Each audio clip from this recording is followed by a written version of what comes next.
Greetings again, everybody. Welcome back to Dark Souls. Last time we escaped from Blighttown and we're now back at Filing Shrine. Unfortunately, someone killed our bonfire keeper. Oh hey, look, the crestfallen warrior. Let's check him out. Maybe it's time I do something about it.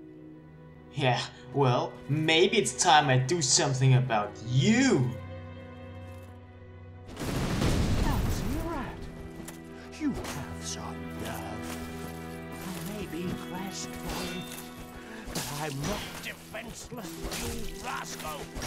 You will soon regret this. You might be wondering why the hell I even did this, and the answer is, well, we did exhaust all of his dialogue now. Not technically all of his dialogue, but all we can right now. And he said this maybe I should do something about it line. Which means that if we leave here and come back, he won't be here anymore. Instead, he will be hollowed down in New Londo ruins. I just thought I'd save him from that fate. And kill him. That's just embarrassing. I wouldn't do that to you. Or he could kill me instead.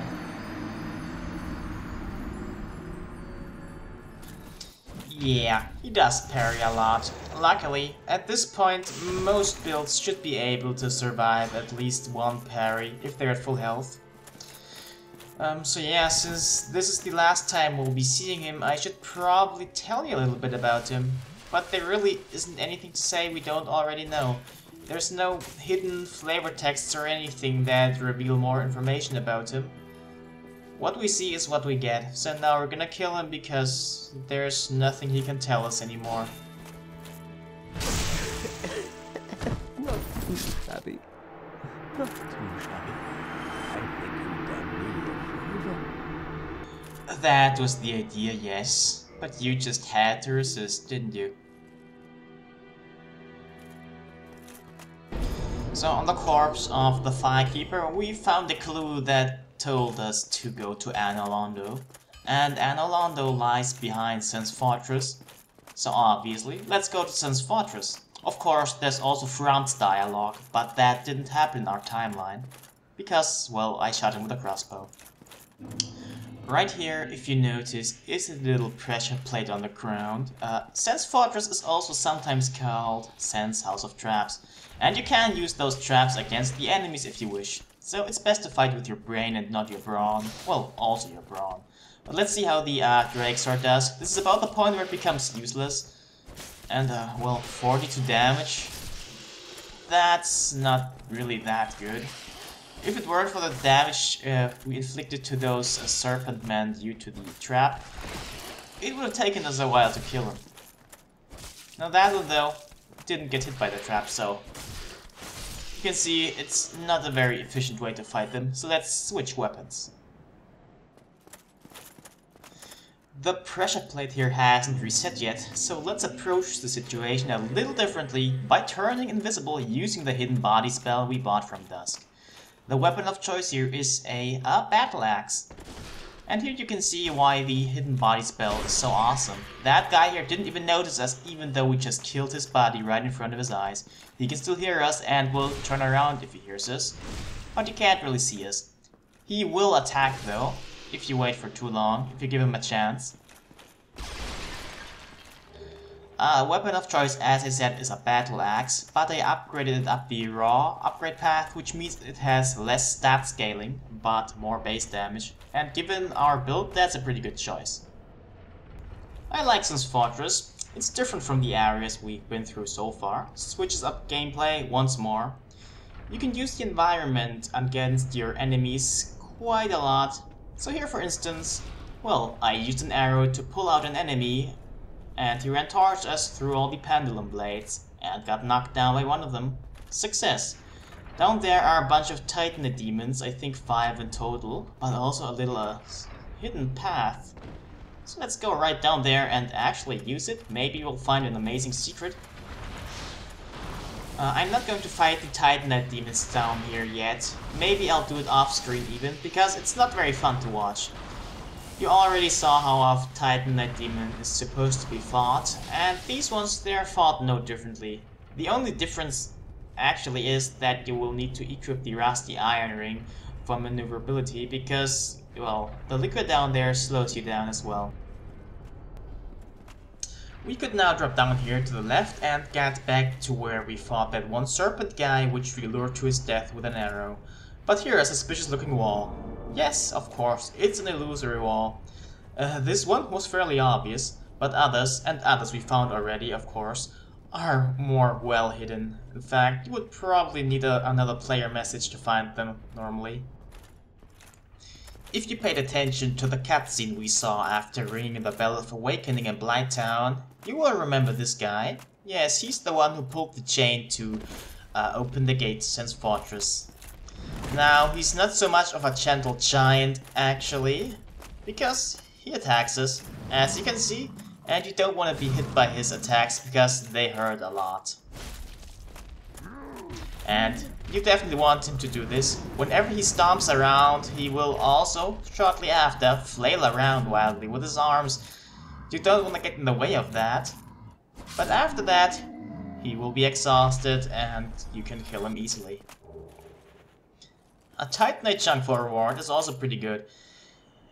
We can't make use of it yet. It would allow us to upgrade our weapons to +11 and higher, if we had the Ember to do that, and also to upgrade it to lightning weapons. But we can't do that yet either. But hey, maybe, soon, who knows, definitely possible. So after seeing the Serpent Man fail, we'll go ahead and cross that bridge ourselves. It's easier than it looks, you just have to time it right, but also move fast, because there's some guy shooting lightning down at us. And no, check out those sets of armor here standing around. They might look familiar to you. They look quite a lot like the Black Knight's armor, only not black. Up here is the guy who shot lightning at us earlier, and it's now our time to get him. He's another type of Serpent Man, and his shots can sometimes be blocked by the pendulums, but you can't rely on that. So on your way to him, you might take a hit or two. And look, another pressure plate, rather obvious. You can even see where the shots are going to come from. And that chest, check out that curled up chain, it's gonna be important pretty soon actually. And that noise you just heard there? Well, that was an invader invading us. And since I don't really know where the invader is going to spawn here, I think it's best if you just find a good place to wait and maybe find him.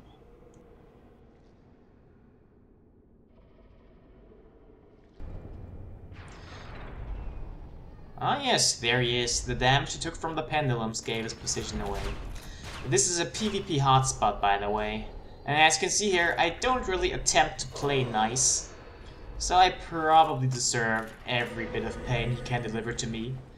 In the true spirit of Sen's Fortress though, I try to play tricky here.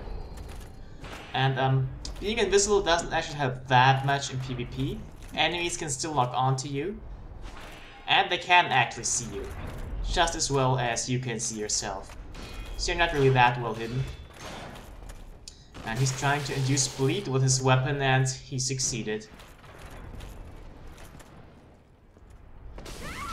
Risky maneuver on my part, but anyway.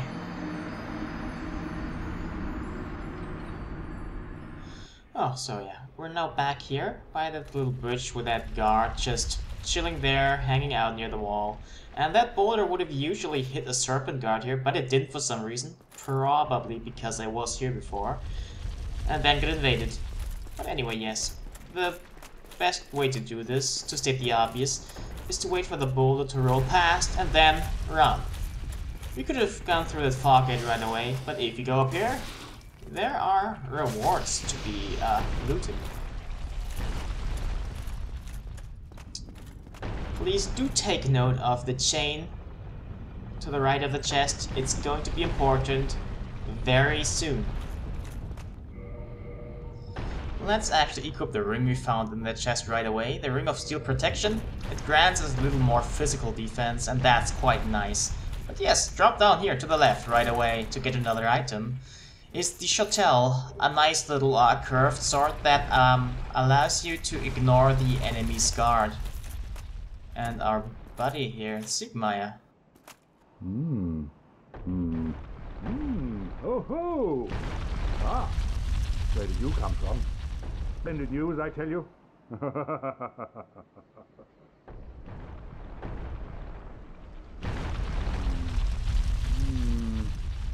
Ah, so you see my plight.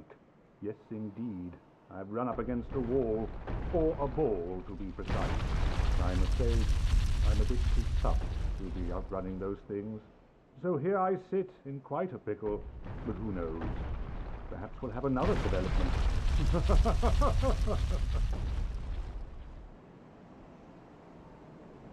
Perhaps I could try some rolling. Bah, no job. My head would spin. An interesting thought someone presented to me once. Sadly, I forgot who they were. But anyway, what they thought was that the various characters in the game represented player archetypes who played the game. A Sigma, for instance, would be the kind of player who has a lot of trouble getting through the areas and needs help, so he uses summoning signs of others. Solaire, on the other hand, well, he likes to help others. He's doing some jolly cooperation. Then there's Kirk, the Knight of Thorns, which we briefly met in the depths, who just likes to invade other people, who is all about PvP. And the Crestfallen Warrior would be another person who is just given up, who was beaten by the game, so to speak. There are probably more examples like that, but for now let's just concentrate on what's at hand and make some progress. Right here I was actually trying to use oral decoy to lure him out, and I learned the hard way that enemies can't trigger pressure plates. But anyway, yes, what oral decoy does is that it produces a sound in front of us at the center of our screen, and it would distract enemies, usually. Of course, that one was for some reason drawn towards me. That's something that I have to honestly say never happened to me before. Usually he hangs out in this room until you get close. And you got the Man Serpent Greatsword from him. That's a rather rare drop. It's a fairly decent weapon. Maybe I'll show it off at some point. And here's a little secret. If you run up this ramp a bit and then jump down halfway, you will land here. Of course, you will have to watch out for the boulders rolling down. Because yes, of course, they will roll down here. And this corpse here holds something interesting, the Black Sorcerer set and also the Sorcery Hush, which masks the walking noise the caster makes. And this door here actually is a shortcut. We wouldn't be able to open it from the other side. But we're not gonna go through there yet. Instead we're going to go the regular way. But first a quick look over here. Down there we would pretty much only be able to get down to the Titanite demons, which we don't want to.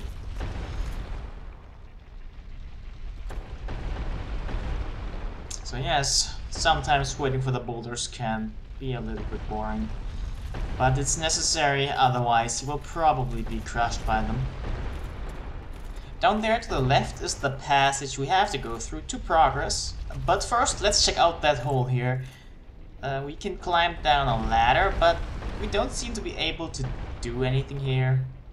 It's just that these boulders that roll down, roll in there, and then vanish. Or not. That's right, they actually fill up. So let's quickly check out what happens if it fills up all the way.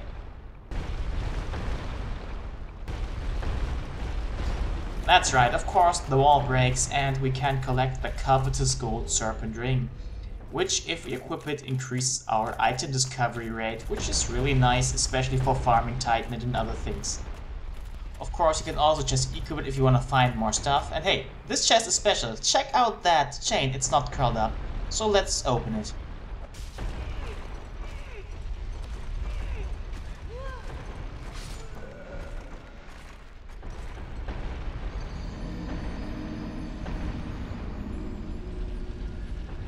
Yes, seriously. One way to deal with mimics is to throw Lloyd's talisman at them. That'll make them, like, fall asleep and you can pick up whatever's inside. Of course, that's not enough for me. I have to kill it. Now, we already got what's inside, but if we hadn't, we would have also gotten it from killing it, obviously. It has a lot of reach, so you would want to stay away from it and hit with your strongest attack before it actually aggroes, which it only does with your first attack. And yes, of course, the chain is the secret. Look at the chain and you will know whether it's a mimic or a regular chest. And also check out that blood here. That should be a pretty good sign that you shouldn't ride it all the way up and get off at the first opportunity. Because up there may be spikes. You could briefly see him here. This room looks remarkably similar to the room we picked up the Black Sorcerer's set in. And just over that bridge, well, we will actually find the room we found the set in. So we could have skipped parts of Sen's Fortress if we felt like it. We didn't. Anyway, up here's a rather important room of Sen's Fortress. If we push that lever, we can actually change the direction the boulders will roll in after they get dropped down from upstairs. Not important to us right now, but we'll be back here later. And yep, another pressure plate. We could have actually just run across with the medium heavy moveset and still be fine.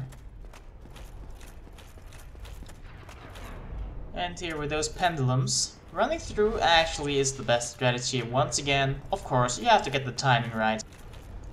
There's a total of 3 enemies here. One of them is one of those serpent sorcerers, which is upstairs actually. And another one will most likely get aggroed by the noise of your armor. So be ready for that. And the other one's just at the end of that path here.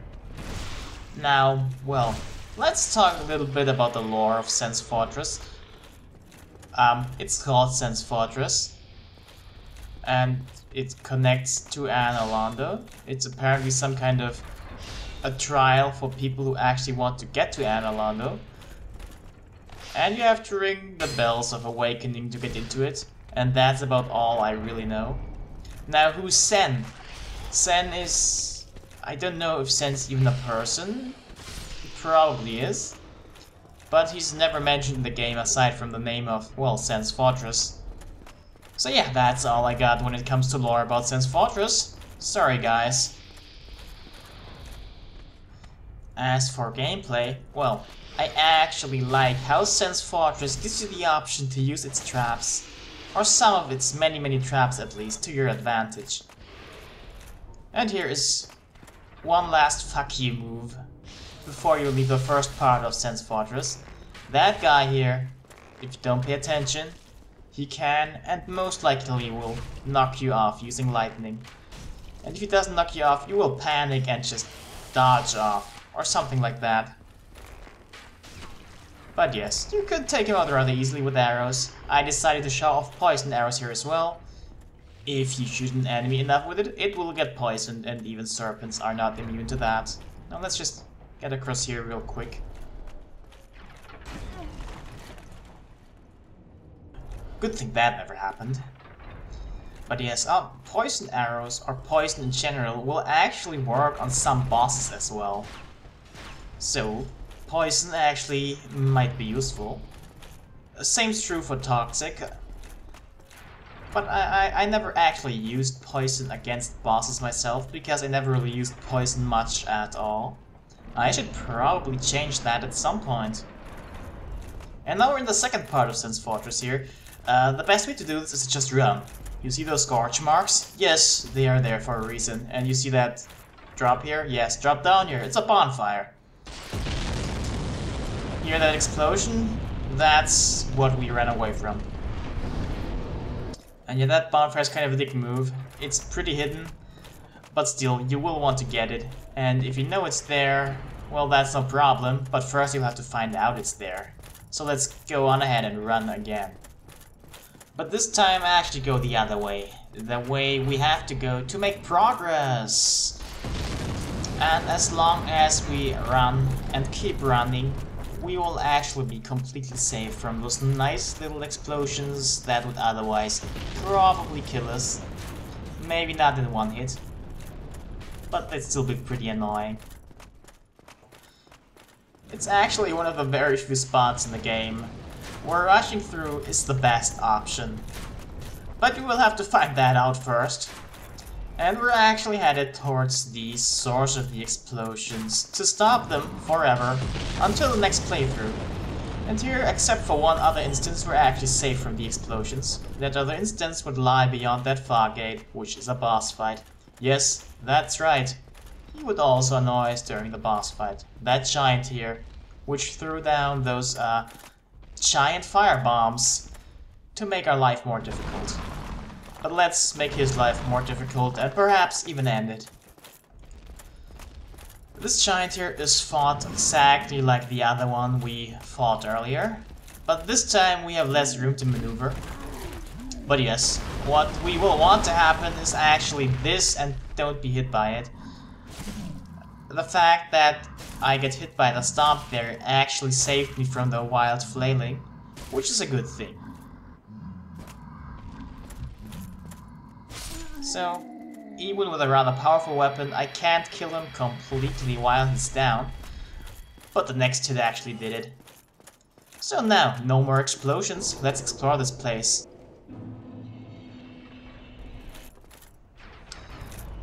Now, we could have also come here before killing the firebomb giant, but this way it's a little bit quieter, so I like to kill him first.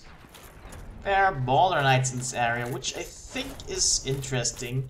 I said I know nothing about the lore of Sen's Fortress. I pretty much do know nothing about it. But the fact that those boulder knights are here might be a little bit significant. Because I also know pretty much nothing about the boulder knight. And yep, an invasion. We'll have to deal with that. I wonder where that guy will lurk to kill us. This ring does much what you would expect. It reduces the fire damage we would take. Now I wonder where the invader will attack us, because I know where he spawns, so he has to be somewhere in front of us. There's only one very sneaky way to get behind us, but I don't think he will. Yeah. That works as well.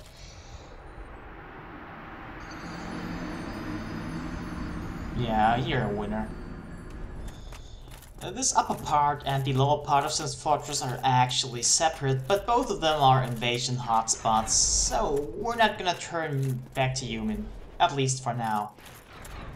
So it's time to collect those items we had to skip earlier, because otherwise we probably would have been set ablaze and died in a fiery fire of fiery doom.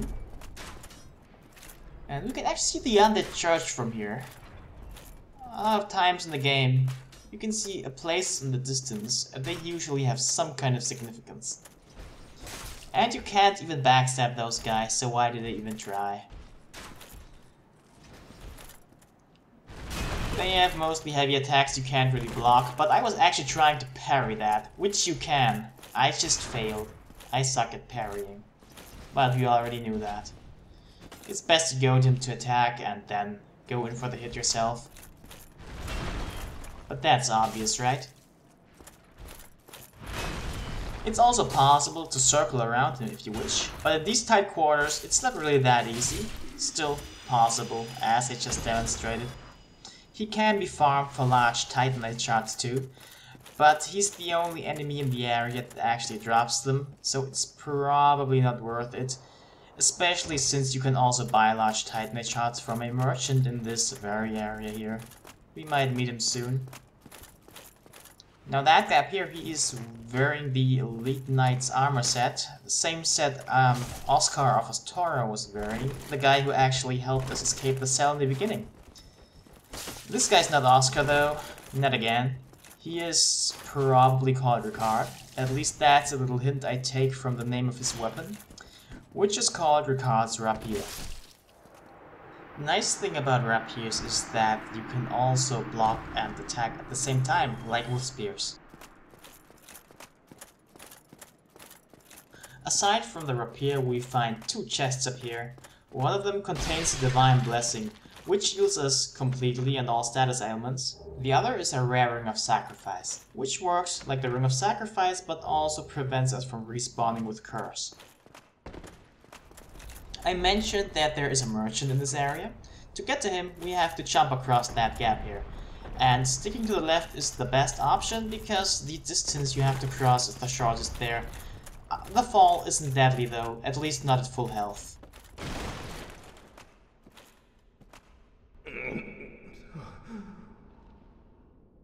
Ah, what? What? Who are you? Ah, another undead, eh? I took on Sen's fortress alone, but I'm no different from those vile creatures. I was driven by conceit. Ah, you think you're different? That you can handle it? Yes, I remember that feeling, for I was the same. So, let me help you out, with your soul searching. There's nothing more to say. I'm finished. We're both on the brink, you see. End of story. You bloody fool. Let me give you a nibble of advice. Don't even consider visiting Anor Londo. Not in your state. For a century they've tried and failed. The Night King Rendell, Black Iron Tarkus, and even Logan himself. You won't stand a chance, you'll be eaten alive. But go along if you wish, if only to deepen your despair. Let me give you Another interesting thought would probably be that maybe the guy who used Mercat's rapier is Night King Rendell. Just a thought though, because everyone else he just mentioned is actually somewhere in this area. But yeah, we can buy a large Titanite from him, which is really good. He also sells us various arrows and bolts, and heavy sets of armor, and a couple of rings that may be useful to us. Nothing at all? Fine then. Rush in like a naked babe and be skinned alive.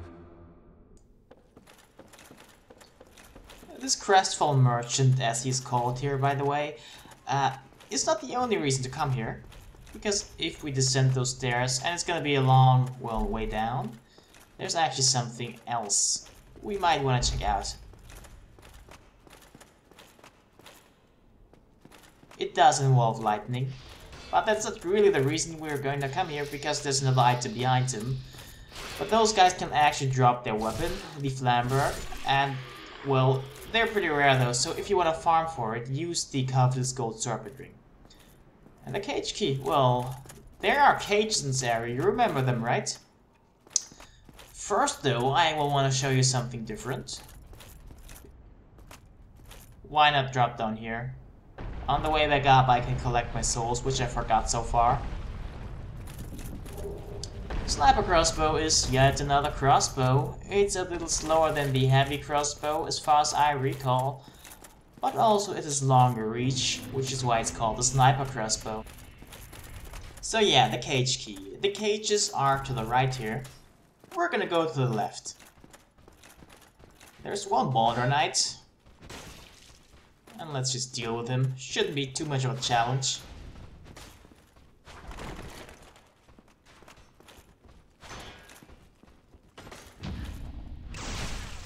Unless, of course, he manages to parry us, which is what happens whenever he points his sword at us.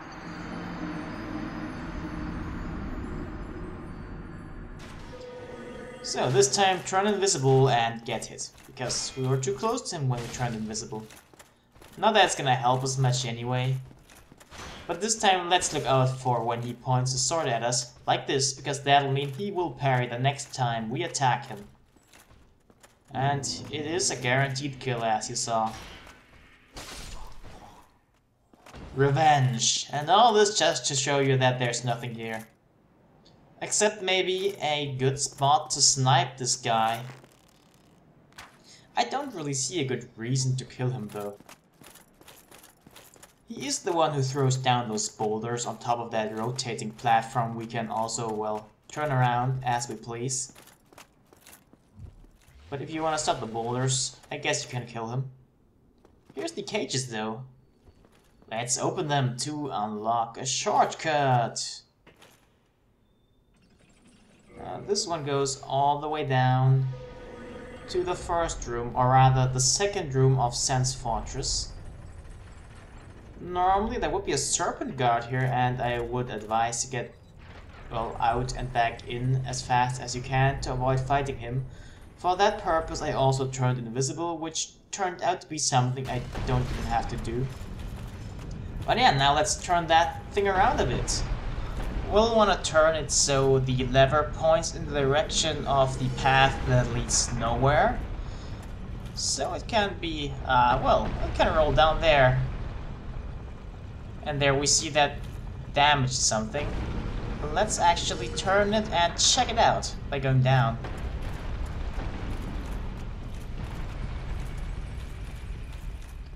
Oh, so this is the spot where the chill guard was, and he's not so chill anymore now because, well, we made it so a boulder rolled across his face and he doesn't seem to like it too much. Also destroyed the wall he was leaning against, by the way. Fighting in here might be a little bit dangerous, so be careful not to fall off. Not that that ever happened to me. Bunch more cages, one item at the end, and is there a guy in that cage here? Yeah, there is. You seem quite lucid. A rare thing in these times. I am Logan. I'm a bit cooped up, as you can see. I have a bright idea. Suppose you set me free. I'm old and empty-handed, but I could repay you with knowledge and sorcery. This place is melting my mind. The inactivity is repressive. Oh yeah, he is the legendary Big Hat Logan. Why not go ahead and rescue him? That seems like a nice thing to do. Oh, heavens. Thank you. I'm safe. And I'd love to resume my travels. But I must log a few things first, and I owe you a favor. I will return to Firelink Shrine. Speak with me there, so that I may impart my sorcery. Oh, hello. Don't mind me. Go on ahead. I'll be along later. Whoa, I'll be just fine, young. Logan is the best sorcery trainer in the entire game, so we can be glad to have him on our side. But now, with him rescued, there really isn't anything for us to do here anymore, except fighting the boss. So let's get back to that fog gate real quick. Now before we head in, what if I told you that Dark Souls has some kind of difficulty selection? Well, you might think I'm crazy, there's no options to choose from. But this boss is a good example. If we hadn't killed that firebomb giant, he would have been a much bigger problem. So with the firebomb giant killed, we now have medium mode unlocked. And that phantom I'm just about to summon is Black Iron Tarkus. And with him summoned, we basically have easy mode unlocked. Not like he's a particularly challenging boss anyway, so I don't feel too bad doing this. Yeah, let's head right in and show you the intricate strategies needed to defeat him. Tarkus is a badass, by the way. He could actually take care of him alone. But we don't want to do that. We want this fight to be over quick, so we will help him. He's actually kind of a reference or a throwback to another boss from another game. From Demon Souls, though, so it's the same series. And what's most reminiscent is his big size, but also his weakness. If you attack his heels, he will stumble around, and if you attack it more, he will eventually fall down. So as you can see, we're just whacking away at his feet. Not doing much else. And there he fell down, and that's basically it. The rest of the fight is really easy. Because I don't think we will actually give him a chance to get up again. Yep, that's it. So we got the core of the Iron Golem. Let's have a look at the weapons we can make from it. First off, the Golem Axe. To quote the description of the axe, an axe born from the soul of the Iron Golem, guardian of Sen's fortress who repelled countless heroes who sought Anor Londo. Its powerful one-handed attack imitates the Golem's blade of wind, but the heavy iron blade makes it quite unwieldy. It's an axe, alright. If you upgrade it, it probably does a good chunk of damage to enemies. But this is unupgraded and on a New Game Plus, so it's not that good. And now for something a little different. Yes, Steven, do the Shoryuken, that's gonna help. But anyway, to quote the description of the dragon Bone Fist, the gods fused the power of the soul with the great bones of the dragons, forming an appropriate core for the giant golem.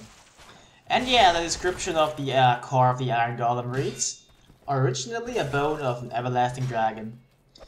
It's a fist weapon, it has the same moveset as, well, the fists, if you were unarmed, but it also has this Shoryuken, which has a really long wind-up and is probably pretty useless, but kinda cool if, well, if you manage to connect it. All in all, it's more of a gimmick weapon, might be fun to use. Now here's a little surprise, this is a New Game Plus. You didn't really think I was just going to go ahead and show you the absolutely easiest way to do this fight if it's already easy if you do it the hardest way? Well, yeah. We don't have Tarkus and we will have to deal with that guy throwing explosions at us. Oh yeah, the Golem can do this, by the way. If you stand in front of him or also to the side, it's pretty, well, sometimes you might think it doesn't even hit you, but it does. And here the cutting wind attack, as the description put it, actually becomes some kind of danger to us. But yeah, fighting him with, well, the guy throwing firebombs down, it's best to lure him back here, or rather fight him back here. Because that way you will have a little more space to move than if you were at the other side.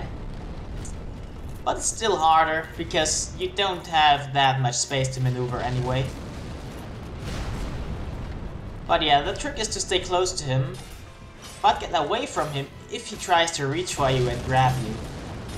As soon as you manage to stagger him, though, you can just, well, go about your business and end him.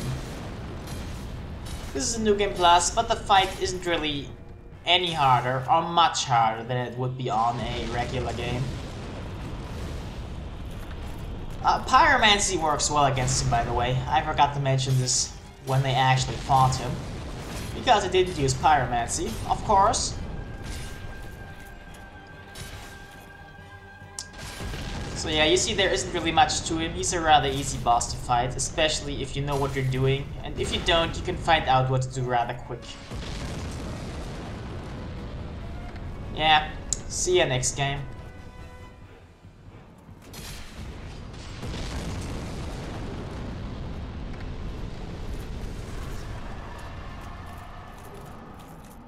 So not much more challenging. So now let's go on though, and to do that we will have to examine this little ring of light that has appeared here.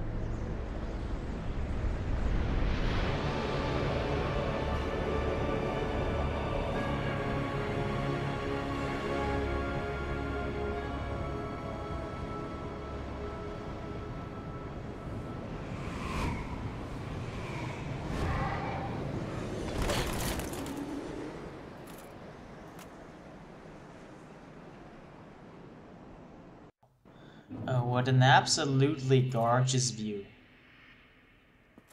So yeah, if you wanted to get back down to Sen's Fortress, we could talk to that guy. There's no dialogue, we would just be flown back down. So Anor Londo almost seems a little bit out of place. There's way more sunlight here than anywhere else in the game.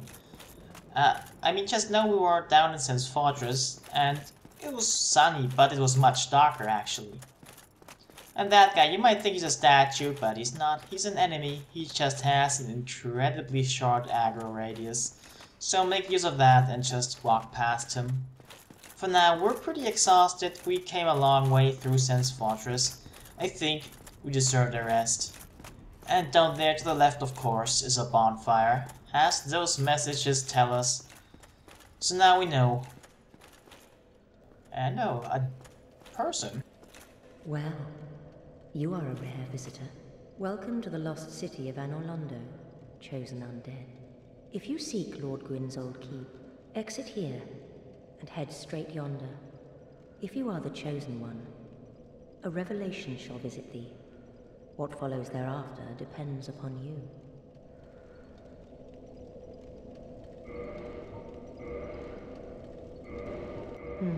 What is it? What am I? Well, I am the keeper of the bonfire. If not for me, what beacon would there be in this lost city? A gatekeeper and a guide. That is my calling. The bonfires attended by the keepers are special.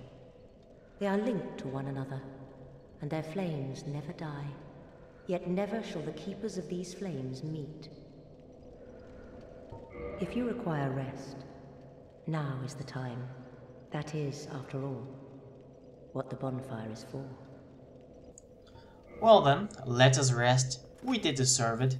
I hope you enjoyed our little trip through Sen's Fortress. For now though, I say goodbye, and I hope to see you again next time.